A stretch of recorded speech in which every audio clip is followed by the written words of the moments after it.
Boa noite aos queridos irmãos e irmãs que são a assistência do Evangelho da Noite. Então agora vamos começar mais um estudo do Evangelho da Noite. Hoje nós estamos fazendo o culto do dia, quinta-feira, dia 4 de dezembro de 2025, e vamos dar continuidade ao estudo do Evangelho de Lucas. Já estamos no capítulo 20 e hoje nós vamos dar prosseguimento. Semana passada a gente começou a estudar o capítulo 20. Aí vimos os versículos 1 a 8. Hoje nós vamos apreciar os versículos de 9 a 19. Da semana passada, o culto da semana passada foi o poder de Deus, o poder de Cristo. Deixa eu confirmar aqui. O poder de Jesus. E hoje nós vamos ver os lavradores maus, Lembrando que quem põe esses títulos é o Pastorino, quando ele faz o estudo dele na coleção maravilhosa de livros. São 8 volumes.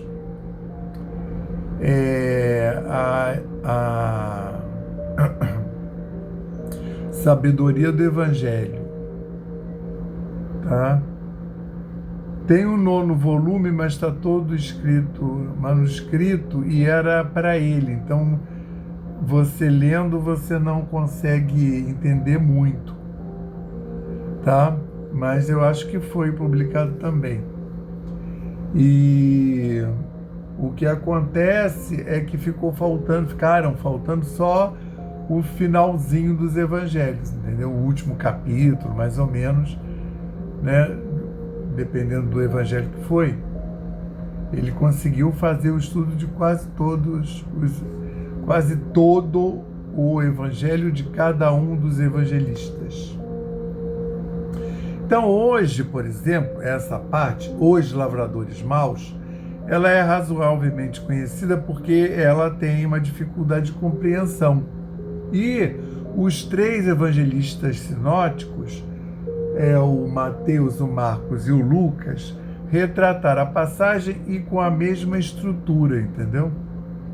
Aí a gente vai ver isso hoje. Por enquanto, nós vamos fazer a abertura do nosso culto com aquela leitura enriquecedora, que hoje a gente vai usar o livro Vinha de Luz, tá? E é a lição 51, não se envergonhar. Por quê? Qualquer que de mim e das minhas palavras se envergonhar, dele se envergonhará o Filho do Homem. Jesus em Lucas, capítulo 9, versículo 26.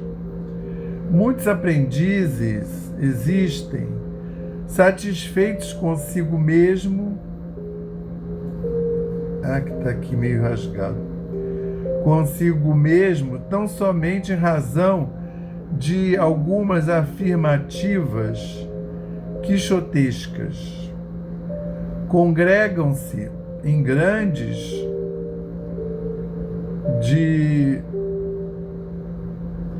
diz que está meio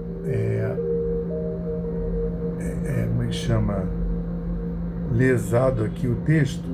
Em grandes deve ser tipo grandes assembleias, divisões,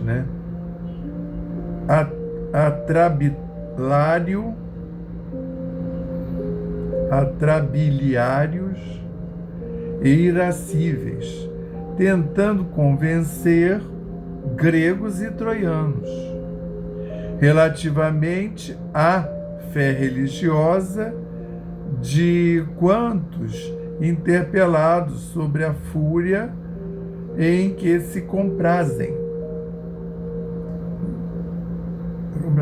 na imposição dos pontos de vista que lhes são próprios. Costumam redarguir que é imprescindível não nos envergonharmos do Mestre, nem de seus ensinamentos perante a multidão. Todavia, por vezes, a preocupação de preservar o cristianismo não passa de posição meramente verbal. Tais defensores do Cristo andam esquecidos de que, antes de tudo, é imprescindível não esquecer-lhe os princípios sublimes diante das tarefas de cada dia. A vida de um homem é a sua própria confissão pública. A conduta de cada crente é a sua verdadeira profissão de fé. Muito infantis,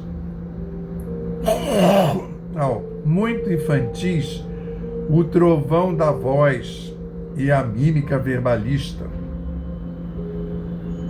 Filhos da vaidade individual,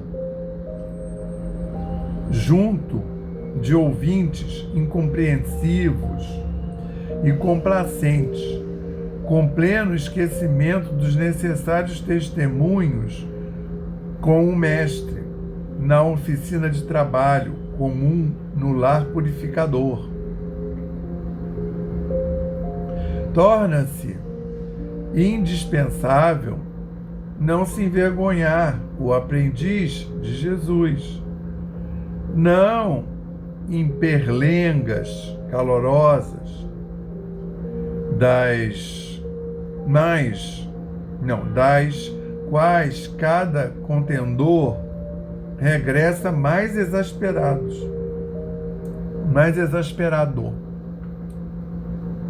Eu estou com uma coceira na garganta. Ai, horrível. Então, não torna-se indispensável não se envergonhar o aprendiz de Jesus, não em perlengas calorosas, das quais cada contendor regressa mais exasperado, mas sim perante as situações aparentemente insignificantes ou eminentemente expressivas, em que se pede ao crente o exemplo de amor, renúncia e sacrifício pessoal que o Senhor demonstrou em sua trajetória sublime, graças a Deus. Graças a Deus e graças ao Cristo de Deus. E graças também ao Espírito Santo de Deus. Graças ao nosso patrono São Francisco de Assis e a sua egrégora maravilhosa, sua falange de trabalhadores, graças às egrégoras da Aliança da Fraternidade do Evangelho da Noite, e graças aos nossos guias e protetores espirituais, estamos aqui mais uma vez aos teus pés, Senhor, para agradecer tudo que recebemos desde a semana passada. Todo o envolvimento, a proteção, o amparo e a estimulação e a sugestão bendita.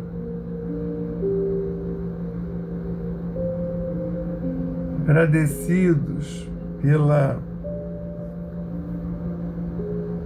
sugestão no transitar dessa senha contemporânea. Senhor, hoje, mais uma vez reunidos, vamos deixar nossas portas e janelas abertas para receber a equipe do Evangelho da Noite, que irá sanitizar os nossos lares, as nossas mentes, os nossos corações, os nossos corpos, que são os nossos templos. Que possamos, Senhor, durante esses minutos que estaremos reunidos com a egrégora superior, com uma faixa vibracional bem acima dessa na qual vibramos aqui no mundo terrestre, queremos, Senhor, pedir para que possamos ser beneficiados por essas vibrações, esse verdadeiro maná divino que vai ser servido ao longo desses minutos de estudo, durante os quais estaremos sintonizados com o Cristo e a esfera superior. Dá-nos a permissão para dar por iniciado o estudo da noite de hoje, dizendo o lema da nossa casa, paz e fraternidade, e o lema de Francisco, paz e bem, graças a Deus. Então, como eu dizia no início, nós estamos aqui reunidos, prestes a começar mais um banquete celeste,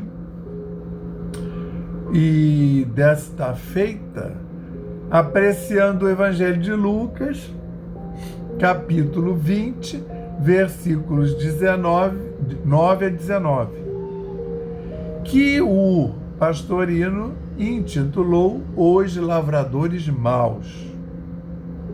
Aí você vai ver por que ele colocou esse título, se eles são maus mesmo.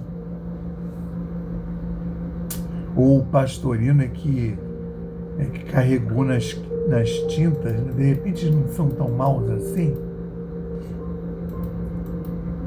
Começou, pois, a dizer ao povo esta parábola. Um homem plantou uma vinha, entregou-a a lavradores e viajou por muito tempo. Na época enviou aos lavradores um servo para que lhe dessem o fruto da vinha. Mas, espancando-o, os lavradores o devolveram vazio. Resolveu enviar outro servo. A este eles espancaram e, ofendendo, devolveram vazio. E resolveu enviar um terceiro, ferindo também este, expulsaram. Disse então o senhor da vinha: que farei? Enviarei meu filho amado. Este provavelmente respeitarão. Os lavradores, porém, vendo-o, raciocinavam entre eles: este é o herdeiro. Matemo-lo, para que a herança se torne nossa. E, lançando-o fora da vinha, mataram. Que fará a eles o senhor da vinha? Virá e perderá esses lavradores e entregará a vinha a outros? Ouvindo, porém, disseram: não se faça.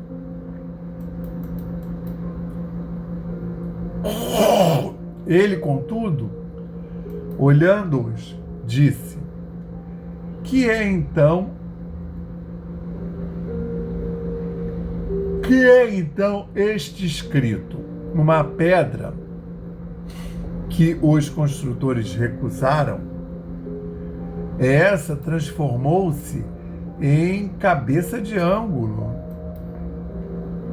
Todo que cair sobre a pedra se confundirá sobre quem ela cair, ela o peneirará. E procuravam os escribas e principais sacerdotes pôr as mãos sobre ele na mesma hora, e temeram o povo, pois sabiam que para eles disse esta parábola. Isso é verdade mesmo, né? É a primeira parábola que ele fala diretamente do regresso dele para o povo de um modo geral. A estrutura da narrativa é mais ou menos a mesma nos outros dois evangelistas sinóticos, Mateus e Marcos. Mas esse final fica um pouco diferente, tá? Aí vamos ver aqui, porque qual é... Bom, deixa eu esclarecer primeiro qual é a narrativa, né? Começou, pois, a dizer ao povo esta parábola. Então, o Cristo falando para o povo, quer dizer, mais do que só os apóstolos, os seguidores lá. Um homem plantou uma vinha e entregou-a a lavradores e viajou muito tempo. Então, o homem fez, né? Pegou um pedaço de terra, plantou a vinha, e os outros dois evangelistas vão falar que ele cuidou bem dessa vinha. Não foi só plantar. Ele fala, quer ver? Um homem plantou uma vinha, circundou-a com uma cerca e cavou um lagar e edificou uma torre e entregou-a aos lavradores e saiu do país. Então, ele confiou, na verdade é essa, né? Ao que tudo indica, não lavrou um documento de compra e venda, não é nada disso, que nesse caso aí seria os famosos meeiros, né? Eles trabalham na propriedade, eles cuidam lá da plantação do dono, e aí depende do tratado, né, de cada um. O dono fica com metade e o meeiro fica, daí o nome meeiro, e a família de agricultores que trabalhou lá no terreno fica com a outra metade. Isso daí é a combinar, tá? Porque dependendo do tamanho da propriedade, metade vai ser uma coisa enorme e nem daria para uma família só cuidar, né? Então, geralmente é uma terra menor, né? Tipo eram, principalmente aqui, né, no Evangelho. Não tinha agronegócio, grandes latifúndios, né? Aliás, não tem isso em lugar nenhum do mundo, é só aqui no Brasil, né? Na Europa não tem condição. Tudo pequeno. Então, tudo lá é a pequena propriedade. E aí começou, eles se associam né? Obviamente, né? Que aí facilita um monte de coisa. Eles se associam em sindicatos, comunidades, né? De plantadores de uva branca, né? Os produtores de ruibarbo, essas coisas características de lá. E aí ele foi embora. E aqui, né, em Marcos fala que ele circundou a vinha com uma cerca e cavou um lagar. O lagar é o lugar onde macera as uvas depois que colhe. Aí edificou uma torre, construiu uma torre de vigilância, para ver se não tem ninguém invadindo o terreno e roubando as uvas, né? Aí entregou aos lavradores e saiu do país. Aí ele foi viajar. Vamos ver como é que o Mateus fala. O proprietário plantou uma vinha, circundou-a com uma paliçada, cavou nela um lagar e edificou uma torre. E entregou-a a uns lavradores e saiu do país. Quando chegou a época dos frutos, enviou seus servos aos lavradores para receber os seus frutos. Então ele enviou servos. Aqui não diz se lavraram um documento, né? Escreveram alguma coisa, como é que eles trataram os percentuais, né? Queremos crer que foi,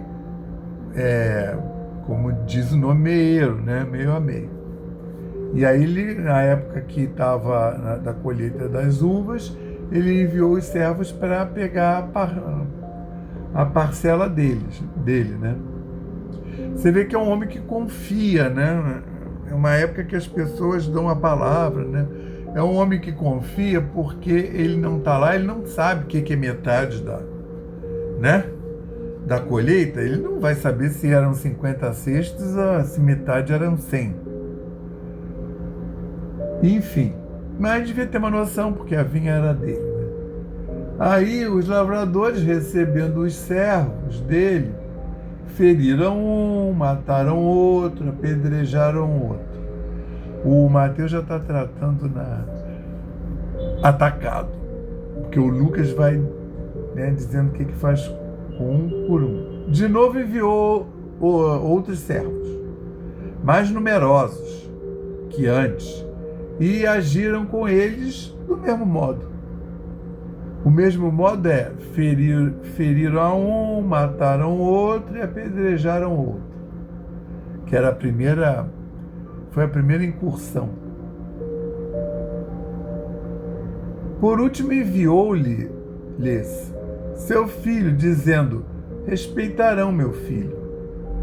Mas os lavradores, vendo o filho, disseram entre si: este é o herdeiro, vinde, matemo-lo e tomemos sua herança. E, segurando-o, jogaram-no fora da vinha e mataram. Isso é um costume hebreu, né? Joga fora da vinha e depois mata.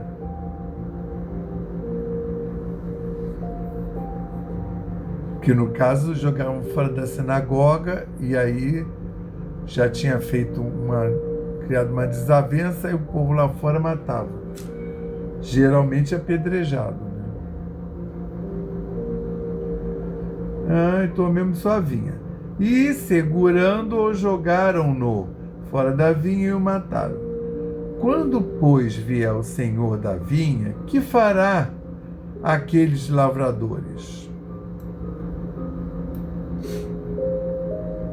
Disseram-lhe: perderá severamente os maus e entregará a vinha a outros lavradores, que lhe darão os frutos na época própria.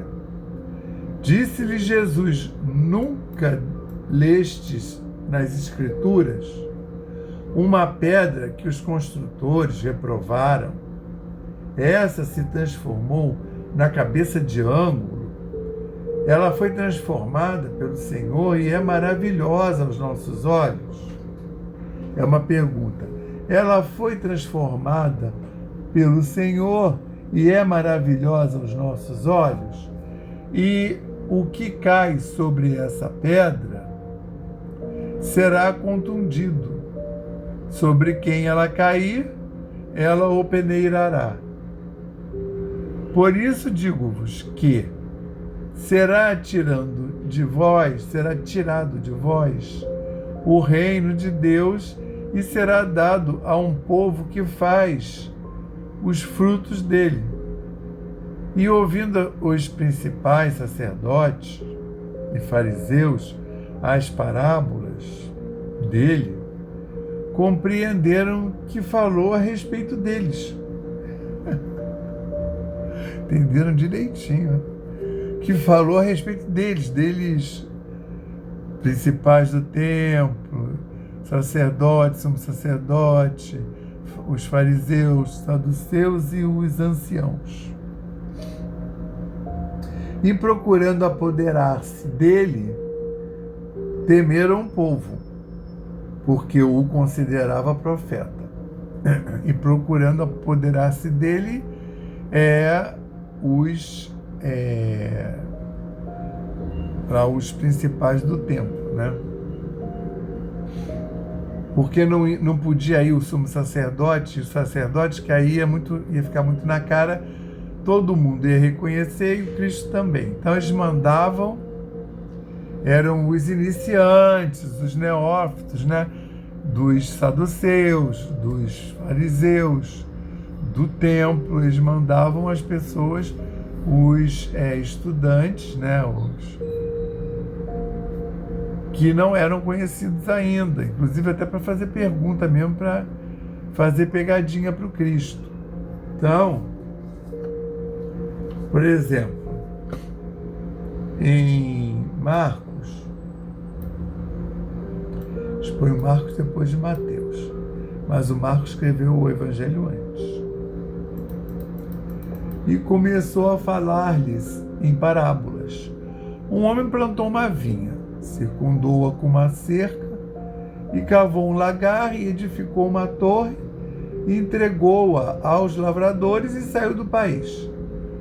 E enviou aos lavradores, na época, aos lavradores que ficaram cuidando da vinha, na época, um servo, para que 2 lavradores recebessem 2 frutos da vinha.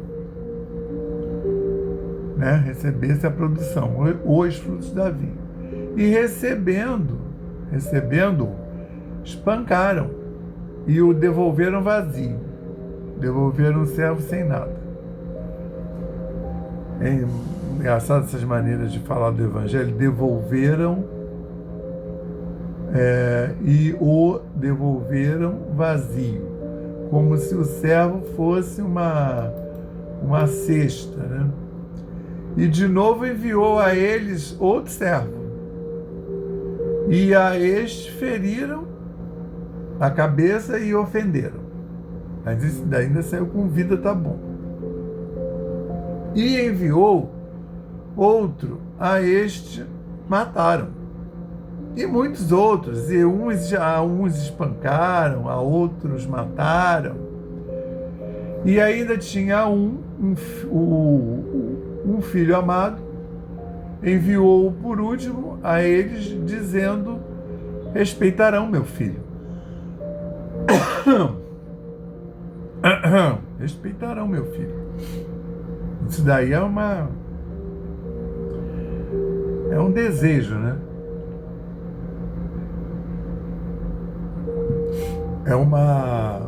São os votos.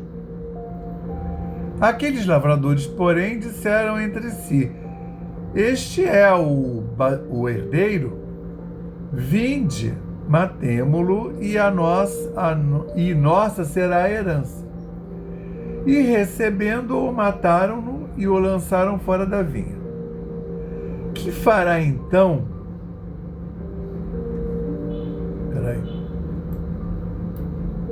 Que fará fora da vinha? Que fará então o senhor da vinha? Virá e perderá os lavradores e entregará a vinha a outros. Nem lestes esta escritura? Uma pedra que os construtores recusaram, essa se transformou em cabeça de ângulo. Ela foi transformada pelo Senhor e é maravilhosa aos nossos olhos. E procuravam apoderar-se dele e temeram o povo, pois sabiam que a respeito deles disse a parábola, e deixando-o, retiraram-se.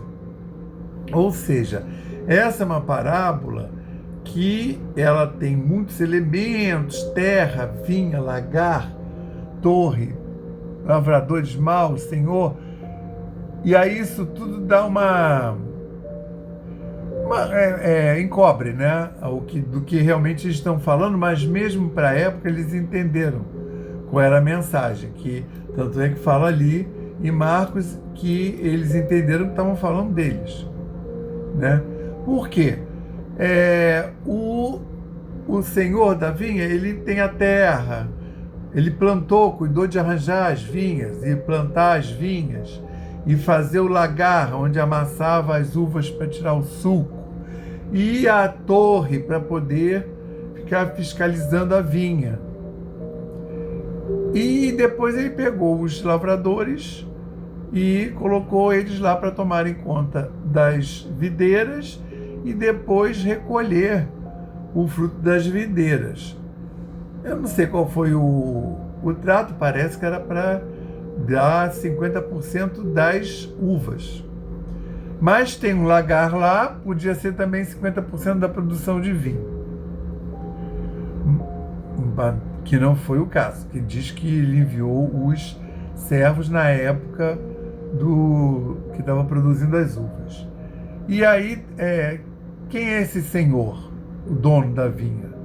Né? É Deus, é o Senhor lá de cima. Né? Quem são os lavradores? Somos nós, né?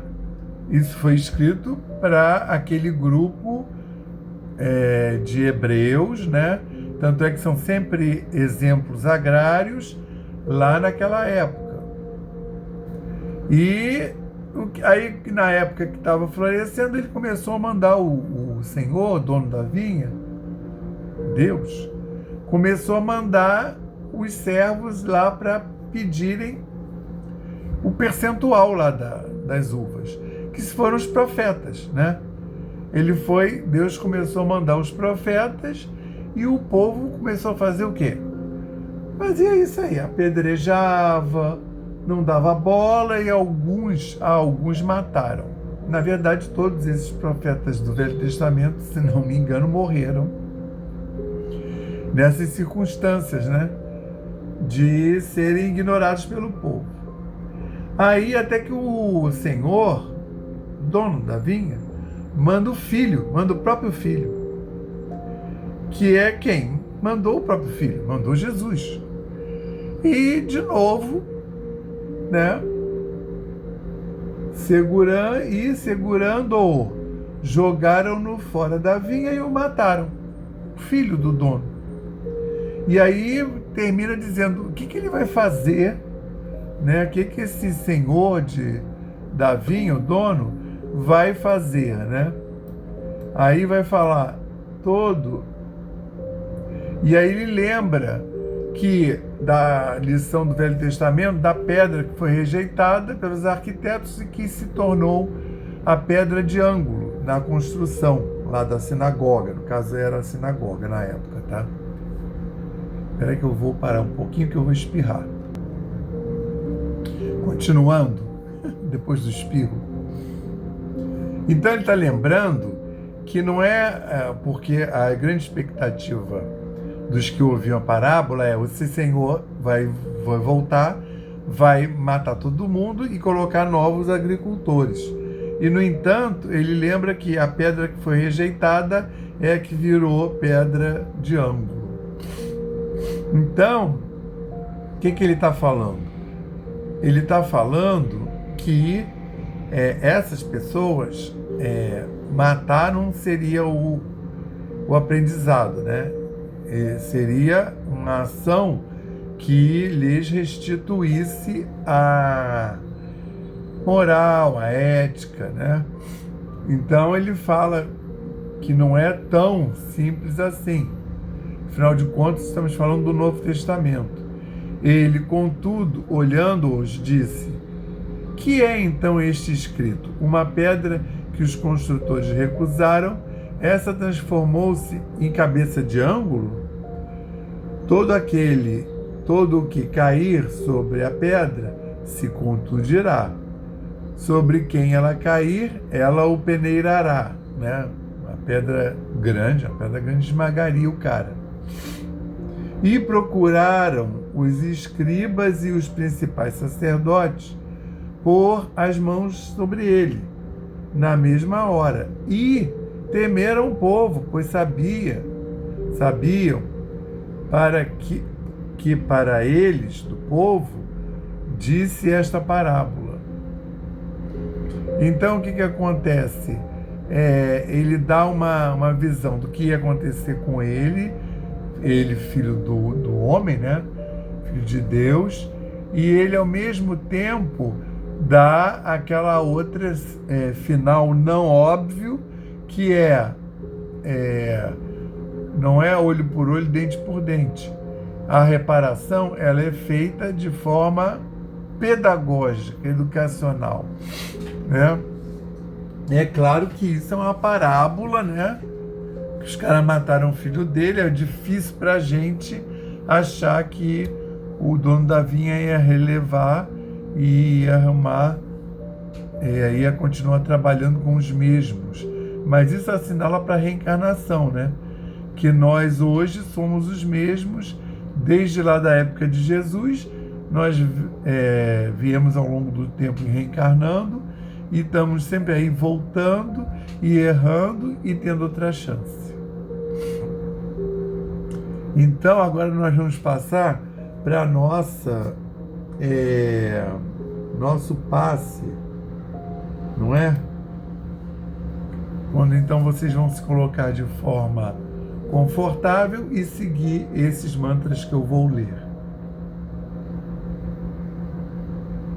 Recebendo o passe da falange de São Francisco de Assis ou do santo da sua devoção.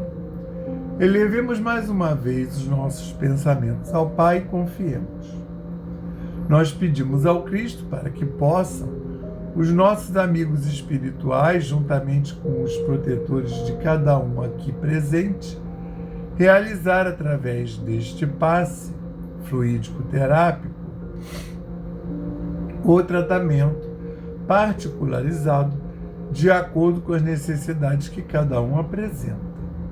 Que seja suavemente depositado em nosso corpo fluídico, mental e físico o remédio divino das camadas superiores da vida, tão bem preparados por corações amorosos para nos atender. Rogamos ainda que os benefícios deste passe se estendam aos nossos lares, envolvendo de forma carinhosa nossos familiares, parentes e amigos, proporcionando-lhes igualmente tratamento eficaz. Intimamente pedimos forças para desenvolver em nós coragem, discernimento, paciência e bom ânimo em nossa lida diária, nos colocando agora na posição de receptores abertos à boa influência do alto, alentando a nossa consciência de que somos seres oriundos e viventes no universo de Deus.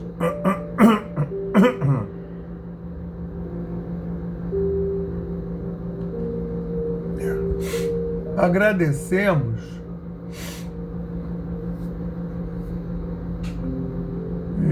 no universo de Deus. Agradecemos a nossa coexistência com o nosso próximo e a atual reencarnação que nos colocou em contato com os elementos indispensáveis às nossas necessidades de evolução, rogando a inspiração para que possamos aproveitar a oportunidade da mesma para exercitar o perdão e a busca sincera pela harmonização íntima, sem deixar de atender aos reclames da lei e de progresso e evolução. Finalmente pedimos equilíbrio moral e emocional, inspiração nos padrões do Evangelho, para que possamos solucionar com os nossos esforços os problemas que nos envolvem. Resignação positiva sem estagnação. Compreensão para agir com amor, ação sem ser subserviente. Proteção, forças para manter a vigilância e disposição para realizar a nossa reforma maior, graças a Deus. Graças a Deus, graças ao Cristo de Deus e graças ao Espírito Santo de Deus. Graças ao nosso patrono São Francisco de Assis e a sua falange maravilhosa. Graças às egrégoras da Aliança da Fraternidade do Evangelho da Noite. Graças aos nossos guias e protetores espirituais. Obrigado por tudo que recebemos durante essa semana, desde a última vez que aqui estivemos reunidos. Abençoa, Senhor, o nosso lar, que nós possamos ter sido visitados por essa falange espiritual maravilhosa que veio higienizar, sanitizar o nosso lar e reenergizar e reharmonizá-lo nas vibrações do Cristo. Obrigado, Senhor, e queríamos rogar, mandar essa nossa humilde contribuição para Gaia, o planeta Terra, mandar um quanto de luz, de energia, e uma outra vibração, um outro quanto de luz para essa humanidade encarnada e desencarnada, prestes a fazer, em plena tramitação, passagem de categoria espiritual. Queremos rogar por todas as lideranças espirituais encarnadas e desencarnadas que possam envolver a Terra e auxiliá-la nesse instante tão difícil de transição.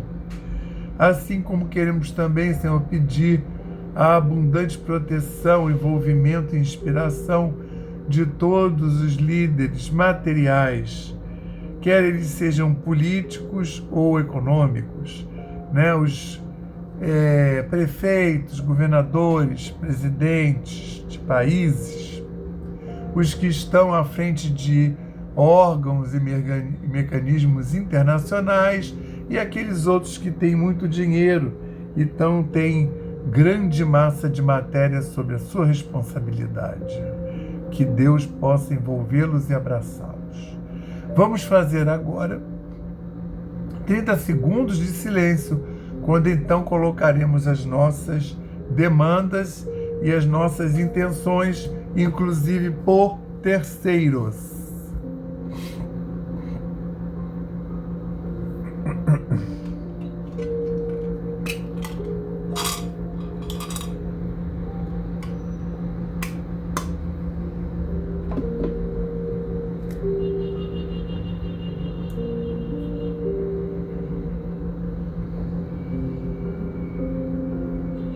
Graças a Deus.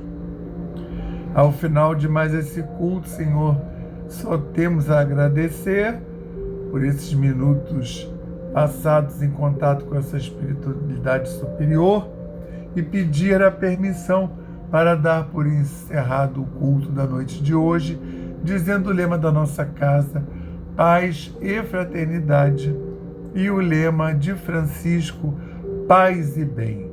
Que tenhamos todos uma excelente semana envolvidos pelas vibrações do Cristo, agora, hoje e sempre.